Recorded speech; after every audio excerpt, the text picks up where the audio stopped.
सांगली महापालिका निवडणुकीची रणधुमाळी देखील सुरू आहे। मात्र अर्ज माघार घेण्यावरनं भाजप उमेदवाराच्या घरावर हल्ला करण्यात आलेला आहे। हल्लेखोरांकडनं 4 चाकी आणि दुचाकींची तोडफोड करण्यात आलेली आहे। संदीप वनमाने यांच्या घरावर आणि त्यांच्या मुलावर सुद्धा हल्ल्याचा प्रयत्न झालाय। शिवसेनेच्या उमेदवारानं हा हल्ला केल्याचा आरोप होतोय।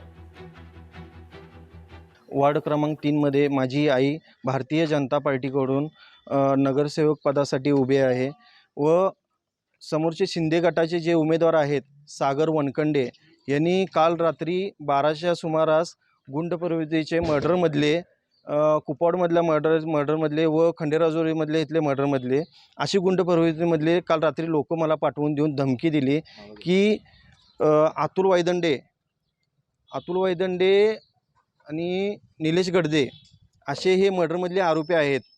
यांनी मला काल रात्री येऊन मला कोयता व रिव्हॉल्वरचा धाक दाखवून मला म्हटले की उद्या सकाळी तू पहिला अर्ज मागं घ्यायचा, सागर वनखंडेचे यांच्या अर्ज तुम्ही ठेवायचा नाही त्यांच्या विरोधात।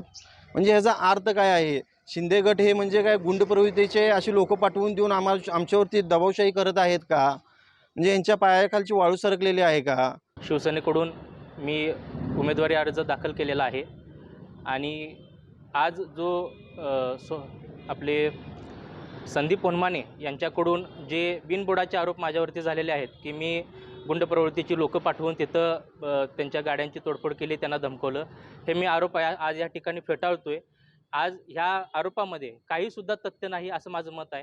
कारण की जी गुंड वृत्ती ही कुणाची आहे हे सगळं आमच्या जनतेला आणि ह्या भागातील सर्व लोकांना माहिती आहे। हे त्यांच्या जुन्या वैरातून हे जे गोष्टी घडलेल्या आहेत त्याचं खापर हे फोडून सहानुभूतीचं वातावरण करायचं या ठिकाणी वनमाने कुटुंबियांकडून प्रयत्न झालेला आहे।